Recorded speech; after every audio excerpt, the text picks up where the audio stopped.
Hi episode തുടങ്ങുമ്പോൾ ആദ്യം കാണിക്കുന്നത് ജഗന്റെ മുറിയിലേക്ക് എത്തുന്ന ജയലാലിനെയാണ്. ജയലാലിനെ കണ്ട് ബിനു പറയുകയാണ്, പേടിക്കണ്ടണ്ണ, ശത്രുവല്ല. ജഗന്റെ അടുത്തേക്ക് കസേരയിലിരുന്ന ശേഷം ജയലാൽ ചോദിക്കുകയാണ്, എങ്ങനെയുണ്ട്? ജഗൻ പറയുകയാണ്, കുഴപ്പമൊന്നുമില്ല. പുറത്ത് നീ അവനെ കണ്ടായിരുന്നോ? കണ്ടു, എന്നെ കുറെ ഭീഷണിപ്പെടുത്തിയെന്നൊക്കെ ജയലാൽ പറയുന്നുണ്ട്. അവന്റെ പറച്ചിൽ കേട്ടപ്പോൾ ജഗൻ തളർന്നു കിടക്കുകയാണെന്നാണ് ഞാൻ കരുതിയത്. ജഗൻ പറയുകയാണ്, അതെ, എനിക്ക് തളർച്ചയൊന്നും ഇല്ലായികയില്ല. കൈക്കും തലയ്ക്കുമൊക്കെ നല്ല വേദനയൊക്കെ ഉണ്ട്. എങ്കിലും ഞാൻ പഴയതിലേക്ക് തിരിച്ചു വന്നുകൊണ്ടിരിക്കുകയാണ്. തിരിച്ചുകൊണ്ട് ജയലാൽ പറയുകയാണ്, കഥകളൊക്കെ ഞാൻ അറിഞ്ഞു. ഡോക്ടറുടെ നിർദ്ദേശപ്രകാരം തളർച്ച അഭിനയിക്കുന്നതൊക്കെ. ആരുടെ മുമ്പിലും തല താഴ്ത്തിയും തളർന്നൊന്നും ഞാൻ കിടന്നിട്ടില്ല. പക്ഷേ ഇവിടെ ഇതല്ലാതെ വേറെ മാർഗമില്ലല്ലോ എന്ന് പറയുകയാണ് ജഗൻ. അന്നേരം വാതിലടച്ച് കുറ്റിയിടുകയാണ് ബിനു. ഇതിപ്പോ ഇങ്ങനെ പോട്ടെ, ആരോഗ്യം വീണ്ടെടുത്തു കഴിഞ്ഞാൽ ജഗന്റെ പേര് കേട്ടാൽ അവന്റെ മുട്ടുകാല് വിറയ്ക്കുമെന്ന് പറയുകയാണ് ജയലാൽ. ജയലാലിന്റെയും ദീപയുടെയും കല്യാണം മുടക്കണമെന്ന് അവൻ തീരുമാനിച്ചുറപ്പിച്ചിരിക്കുകയാണ്. അന്നേരം ജയലാൽ പറയുകയാണ്, ആ രീതിയിലാണ് അവൻ എന്നോട് സംസാരിച്ചത്. ആ സംസാരം തള്ളിക്കളയരുതെന്നും ജഗൻ പറയുന്നു. വിവാഹം അടുത്തെത്തിക്കഴിഞ്ഞു. താലി കെട്ടുന്ന മുഹൂർത്തത്തിന് മുമ്പ് അവൻ എന്തൊക്കെ ചെയ്യുന്നുവെന്ന് നമുക്ക് പറയാൻ പറ്റില്ല എന്ന് പറയുകയാണ് ജഗൻ. ആ ഭയമാണെങ്കിൽ എനിക്കുമുണ്ട്. എൻ്റെ വീട്ടിലാണെങ്കിൽ കല്യാണം മുടക്കാനായിട്ട് ഒരാൾ കാരണം തിരക്കി നടക്കുകയാണ്. അങ്ങനെ ജയലാൽ പറയുമ്പോൾ മനസ്സിലാകാതെ ജയലാലിനെ നോക്കുകയാണ് ജഗൻ. തൻ്റെ അമ്മയാണെന്ന് ജയലാൽ പറയുകയാണ്. അതിൻ്റെ ഇടയ്ക്ക് ഇവനെപ്പോലൊരു തല്ലിപ്പൊളി ദീപയെയും കുടുംബത്തെയും തകർത്തു എന്നും പറഞ്ഞ് നടക്കുമ്പോൾ നാളെ ഇനി എന്ത് സംഭവിക്കുമെന്ന് അറിയില്ല ജഗ എന്നൊക്കെ പറഞ്ഞ് ആശങ്കപ്പെടുകയാണ് ജയലാൽ. ജയലാലിനെ അവൻ തല്ലുകയൊന്നും ചെയ്തില്ലല്ലോ. അങ്ങനെ അവൻ പോയിട്ടുണ്ടെങ്കിൽ പിന്നാലെ ചെയ്യേണ്ട പദ്ധതികളൊക്കെ അവൻ പ്ലാൻ ചെയ്തിട്ടുണ്ടാകും എന്നൊക്കെ പറയുകയാണ് ജഗൻ. ജീവിതത്തിൽ ഇതുപോലെ ഒരു ടെൻഷൻ ഞാൻ അനുഭവിച്ചിട്ടില്ല ജഗ എന്ന് പറയുകയാണ് ജയലാൽ. ഇത് കേട്ട് ബിനു പറയുകയാണ്, ലാലണ്ണ, ദീപ ചേച്ചിയെ പോലുള്ള ഒരു പെൺകുട്ടിയെ ഭാര്യയായി കിട്ടുന്നത് അണ്ണന്റെ ഭാഗ്യമാണ്. അങ്ങനെ വലിയ വലിയ ഭാഗ്യങ്ങളൊക്കെ നമ്മളെ തേടി വരുമ്പോൾ പല പല തടസ്സങ്ങളും ഉണ്ടാകും. എന്നാലും ഇത് വല്ലാത്തൊരു തടസ്സമാണല്ലോ എന്ന് പറയുകയാണ് ജയലാൽ. കല്യാണത്തിന് സദാനന്ദനും മോനും പല രീതിയിലും അക്രമങ്ങൾ അഴിച്ചുവിടും എന്നറിയാവുന്നതുകൊണ്ട് അന്ന് ചെയ്യേണ്ട കാര്യങ്ങളൊക്കെ നമ്മൾ നേരത്തെ കൂട്ടി പ്ലാൻ ചെയ്തുകൊണ്ടിരിക്കുകയാണ്. അതിനിടയ്ക്കാണ് ഇങ്ങനെയൊക്കെ സംഭവിച്ചത് എന്ന് പറയുകയാണ് ജഗൻ. പിന്നീട് ബിനുവിനോട് ജഗൻ പറയുകയാണ്, എടാട്ടെ, ഡോർ അടച്ച് അകത്ത് ഇരിക്കേണ്ട ആവശ്യമൊന്നുമില്ല. നീ തുറന്ന് പുറത്തേക്ക് ഇറങ്ങി നോക്ക്. ചിലപ്പോൾ അവൻ നമ്മൾ സംസാരിക്കുന്നത് കേൾക്കാനായിട്ട് മറഞ്ഞു നിൽക്കുന്നുണ്ടാകും. പറയാൻ പറ്റില്ല. സദാനന്ദന്റെ മോൻ മറവ് പറ്റി നടക്കുന്നവനാണ്. പിന്നിൽ നിന്നും വന്ന് വെട്ടി വീഴ്ത്തുന്നവനാണ്. അങ്ങനെയുള്ളവൻ നേരായ മാർഗത്തിൽ ഒന്നും ചെയ്യില്ല. നീ നോക്കടാന്ന് പറയുമ്പോൾ വാതിൽ തുറന്ന് പുറത്തേക്കൊക്കെ നോക്കുകയാണ് ബിനു. ആരും അവിടെ ഇല്ല എന്നകത്ത് വന്ന് പറയുമ്പോൾ ജഗൻ പറയുകയാണ്, നീ പുറത്തു പോയി നിൽക്ക്, ജയലാൽ പോകുന്നത് വരെ.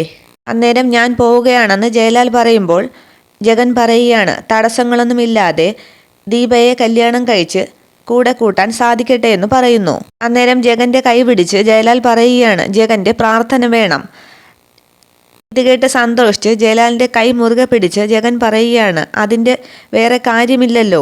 അത് പിന്നെ പറയാനുമില്ല. നല്ല കുടുംബത്തിൽ നിന്ന് തന്നെയാണ് പെണ്ണെടുക്കുന്നത്. ഒന്നിച്ച് ജീവിക്കാൻ കഴിഞ്ഞാൽ അത് മഹാഭാഗ്യമെന്നേ ഞാൻ പറയൂ. അത് എനിക്കും അറിയാം. ഞാൻ ഇറങ്ങട്ടെ എന്നും പറഞ്ഞ് ഇറങ്ങുകയാണ് ജയലാൽ. പിന്നെ ജയലാലിനോട് പറയുകയാണ്, പുറത്ത് അവന്മാരുണ്ടോന്ന് പറയാൻ പറ്റത്തില്ലെണ്ണ. ജയലാൽ പറയുകയാണ്, കൊല്ലുന്നെങ്കിൽ കൊല്ലട്ടെ, അല്ലാതെ പിന്നെ എന്ത് ചെയ്യാൻ പറ്റും? ജഗൻ പറയുകയാണ്, ഇപ്പോഴവൻ ചെയ്തു കൂട്ടുന്ന തോന്നിയാസത്തിന് പരോള് കഴിഞ്ഞ് അവൻ തിരിച്ചു പോകുന്നതിന് മുമ്പ് ഒരു തിരിച്ചടി ഉണ്ട് ജയലാലെ. അവന്റെ പണ്ടവും കുടലും എടുത്ത് സദാനന്ദന്റെ കഴുത്തിലിടും ഞാൻ. ഇതൊക്കെ കേട്ട് ഞാൻ പോയിട്ട് വരാമെന്ന് പറഞ്ഞു പോവുകയാണ് ജയലാൽ. അതിനുശേഷം ബിനുവിനോട് പറയുകയാണ്, എടാ, ഒന്ന് പോയി നോക്ക്, അവന്മാര് ചിലപ്പോൾ പുറത്ത് കാണും. പിന്നീട് കാണിക്കുന്നത് ജയലാലിന്റെ വീട്ടിൽ ജയലാലും അച്ഛനും തമ്മിൽ സംസാരിക്കുന്നതാണ്. ഇങ്ങനെ ഭീഷണി നിലനിൽക്കുന്ന സാഹചര്യത്തിൽ കല്യാണം നമ്മൾ ഉദ്ദേശിക്കുന്ന പോലെ നടക്കുമോ എന്ന് ചോദിക്കുകയാണ് ഗംഗാധരൻ. അക്കാര്യത്തിൽ എനിക്ക് സംശയമുണ്ടച്ചാ. നീ ഇക്ബാൽ ഡോക്ടറുമായി സംസാരിച്ചോ എന്ന് ചോദിക്കുകയാണ് ഗംഗാധരൻ. അദ്ദേഹത്തെ ഞാൻ കണ്ടിരുന്നു. പോലീസ് പ്രൊട്ടക്ഷനെ പറ്റി സംസാരിച്ചപ്പോൾ അതിലൊന്നും ഒരു കാര്യവുമില്ലെന്നാണ് ഡോക്ടർ പറയുന്നത്.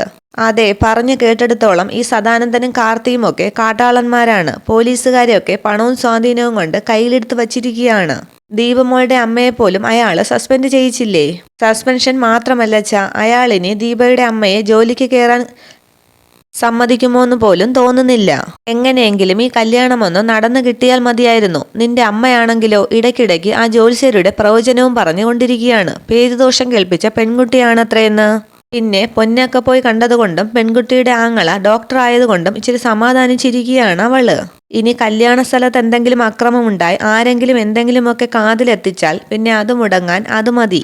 പിന്നെ കാർത്തിയോ സദാനന്ദനോ ആരും വേണ്ട, കല്യാണം മുടക്കാൻ രാഗിണി മാത്രം മതി.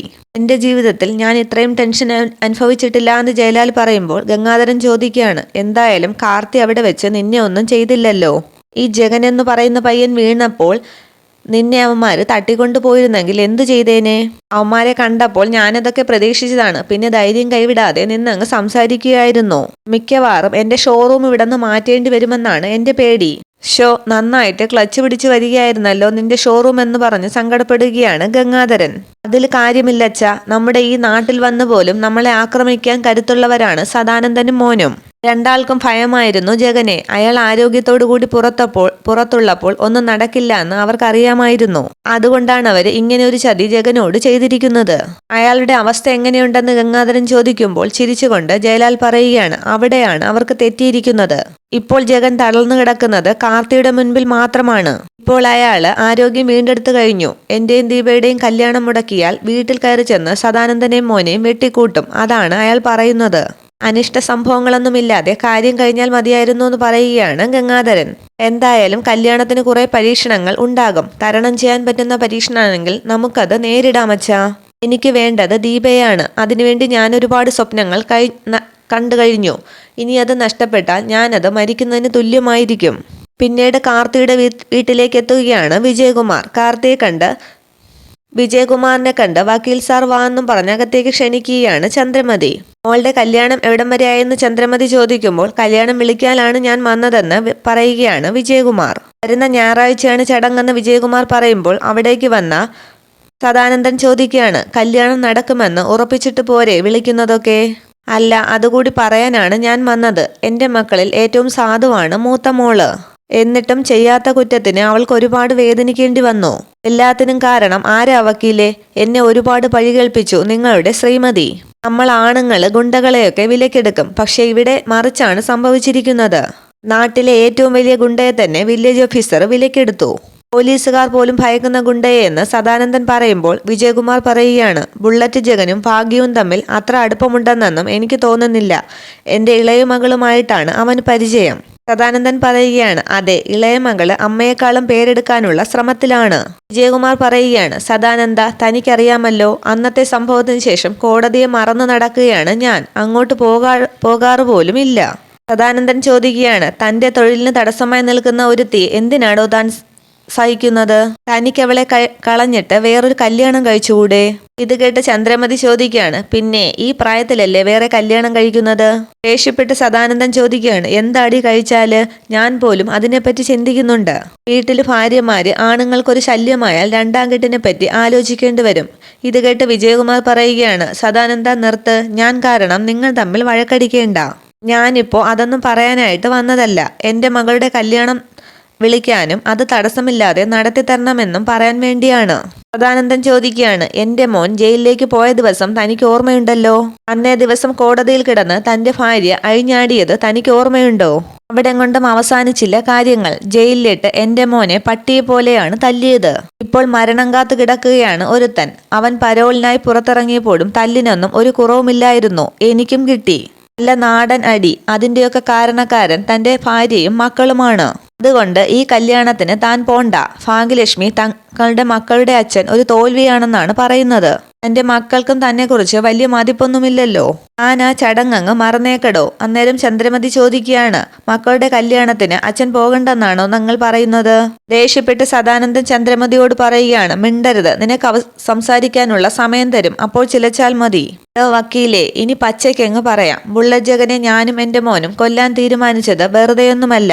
തൻ്റെ മകളുടെ കല്യാണം മുടക്കാൻ വേണ്ടി തന്നെയാണ്. തന്റെ 2 പെൺമക്കൾക്ക് മംഗല്യഭാഗ്യം ഉണ്ടാകില്ല. ഭാഗ്യലക്ഷ്മിക്ക് ചിറകിലൊളിപ്പിച്ച് നടക്കുന്ന മക്കളെ ഇനി കണ്ണീരോടുകൂടിയേ കാണാൻ പറ്റൂ. തൊഴുതുകൊണ്ട് വിജയകുമാർ ചോദിക്കുകയാണ്, സദാനന്ദ, എന്നെ ഓർത്തെങ്കിലും തനിക്കിതൊക്കെ ഒന്ന് ക്ഷമിച്ചുകൂടെ? തനിക്ക് വേണ്ടി എത്ര നിരപരാധികൾക്ക് ഞാൻ ശിക്ഷ വാങ്ങിക്കൊടുത്തിട്ടുണ്ട്. അന്നേരം സദാനന്ദൻ ചോദിക്കുകയാണ്, അത് വെറുതെയൊന്നുമല്ലല്ലോ, നല്ല കാശ് വാരി തന്നിട്ടില്ലേ? എന്റെയും എൻ്റെ മോന്റെയും ശരീരം നൊന്തടോ. അതിന് പകരം വീട്ടാതെ ഞങ്ങളിനി അടങ്ങിയിരിക്കത്തില്ല. അതുകൊണ്ട് കതിർമണ്ഡവും താലികെട്ടുമെന്നും താൻ മനസ്സിൽ കാണണ്ട. തൻ്റെ വീടിൻ്റെ ഒരു മൂലയിലിരുന്ന് കരയുന്ന മൂത്ത മോളെപ്പറ്റി മാത്രം താൻ ചിന്തിച്ചാൽ മതി. ഇനി എനിക്കും എൻ്റെ മോനും തൻ്റെ ഭാര്യ തന്ന ശിക്ഷയ്ക്ക് പിഴയൊടുക്കേണ്ട ദിവസങ്ങളാണ്. കാത്തിരുന്നോളാൻ താൻ പറഞ്ഞേക്ക് തൻ്റെ ഭാര്യയോടും മക്കളോടും. എടോ സദാനന്ദ, താൻ ഒരിക്കലും നന്നാകില്ല. കണ്ടോ, തൻ്റെ മോനെ കൊണ്ട് തന്നെ താൻ നെട്ടോട്ടമോടേണ്ടി വരും എന്ന് പറഞ്ഞിട്ട് അവിടെ നിന്നും ഇറങ്ങുകയാണ് വിജയകുമാർ. വിജയകുമാറിനോട് അങ്ങനെയൊക്കെ സംസാരിച്ച് ചോദ്യം ചെയ്ത ചന്ദ്രമതിയെ കഴുത്തിന് പിടിച്ച് ദൂരേക്ക് എറിയുകയാണ് സദാനന്ദൻ. തിരികെ വിജയകുമാർ കാറിലേക്ക് കയറാൻ തുടങ്ങുമ്പോൾ അവിടേക്ക് ജീപ്പിലെത്തുകയാണ് കാർത്തി. ഇതാര്, വക്കീൽ സാറോ, എപ്പോൾ വന്നു എന്നും പറഞ്ഞ് ജീപ്പിൽ നിന്നും ഇറങ്ങുകയാണ് കാർത്തി. കാർത്തി, നിന്റെ അച്ഛനോട് സംസാരിച്ചിട്ട് കാര്യമില്ല. അയാൾക്കും നിനക്കും ഭാഗ്യത്തിനോട് തീരാത്ത പകയുണ്ടെന്നൊക്കെ എനിക്കറിയാം. എന്നാൽ അതിൻ്റെ പേരിൽ എൻ്റെ മോളുടെ ഭാവി നിങ്ങൾ ഇല്ലാതാക്കരുത്. കാർത്തി ചോദിക്കുകയാണ്, കോടതിയിൽ സാക്ഷി പറയാൻ വില്ലേജ് ഓഫീസർ വരുന്നതിന് മുമ്പ് ഇത് നിങ്ങൾക്ക് നിങ്ങളുടെ ഭാര്യയോട് പറയാമായിരുന്നല്ലോ. മകളുടെ ഭാവി ഇല്ലാതാക്കുന്ന പ്രവൃത്തി ചെയ്യരുതെന്ന് അന്ന് അവരോട് നിങ്ങൾക്കത് പറയാമായിരുന്നില്ലേ? സ്വന്തം വീട്ടിലുള്ളവരോട് പറഞ്ഞ് ആവശ്യങ്ങൾ നേടിയെടുക്കാൻ കഴിയാത്ത ഒരാൾ എന്തിനാണ് നാട്ടുകാരുടെ വീടിന്റെ തിണ്ണമോറും നടക്കുന്നത്? എനിക്കെന്റെ ഭാര്യയേക്കാൾ അടുത്ത ബന്ധം സദാനന്ദനുമായിട്ടാണെന്ന് പറയുകയാണ് വിജയകുമാർ. ആയിക്കോട്ടെ, പക്ഷെ അതിന്റെ നന്ദിയും കൂറുമൊക്കെ ഞങ്ങൾക്ക് വക്കീലിനോടുണ്ട്. അതുകൊണ്ടാണ് വക്കീലിനെ ഒന്നും ചെയ്യാത്തതും. എന്നാൽ നിങ്ങളുടെ ഭാര്യയെ വേദനിപ്പിക്കാൻ കിട്ടുന്ന ഒരവസരവും ഞങ്ങൾ പാഴാക്കാറില്ല. ഭാഗ്യലക്ഷ്മിയെ പോലെ അല്ലെങ്കിൽ അവരെക്കാൾ വെറുക്കുന്ന ഒരാള് നിങ്ങളുടെ വീട്ടിലുണ്ട്. നിങ്ങളുടെ ഇളയ മകൾ ദിയ. അവൾക്കൊരു എല്ല് കൂടിയതിന്റെ ഫലമാണ് ഇപ്പോഴൊരുത്തൻ അനുഭവിക്കുന്നത്. പോയെന്ന് നോക്ക് ഹോസ്പിറ്റലിലേക്ക്. ശരീരം മുഴുവൻ തളർന്നു കിടക്കുകയാണ് ആ ബുള്ളറ്റ് ജഗൻ.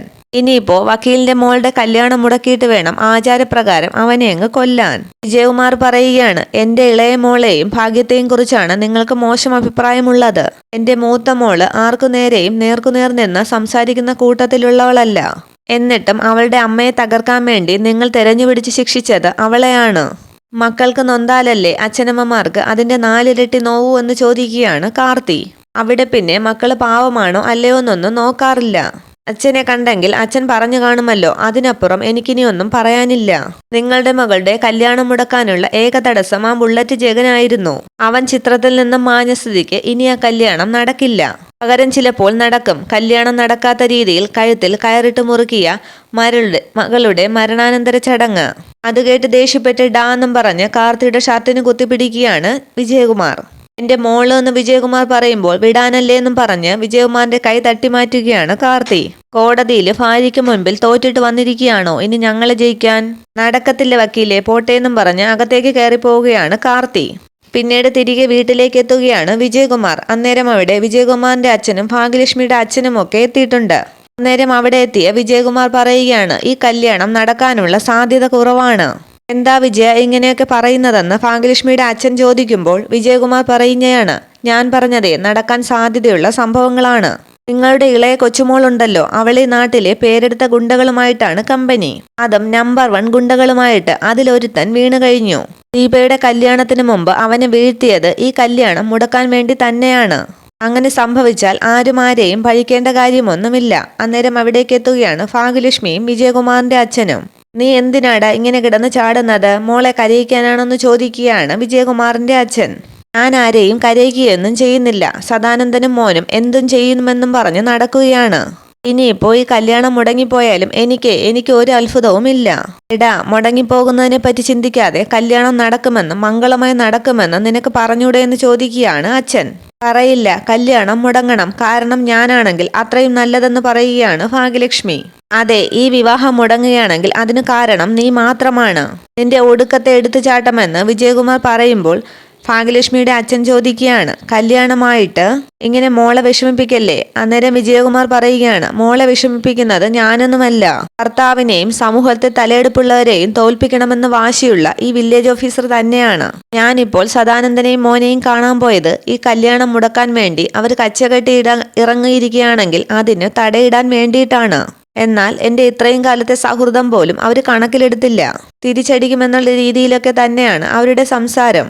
ഇളയ മോളുടെ കാമുകൻ ശരീരം തളർന്ന് ആശുപത്രിയിലായതുകൊണ്ട് ഇനിയിപ്പോൾ സദാനന്ദനും മോനും ആരെയും പേടിക്കാനില്ല. വിജയകുമാറിന്റെ സംസാരം കേട്ട് അച്ഛൻ ചോദിക്കുകയാണ്, സ്വന്തം മക്കളെ ആക്ഷേപിക്കുന്ന നീ ഒരു അച്ഛനാണോടാ?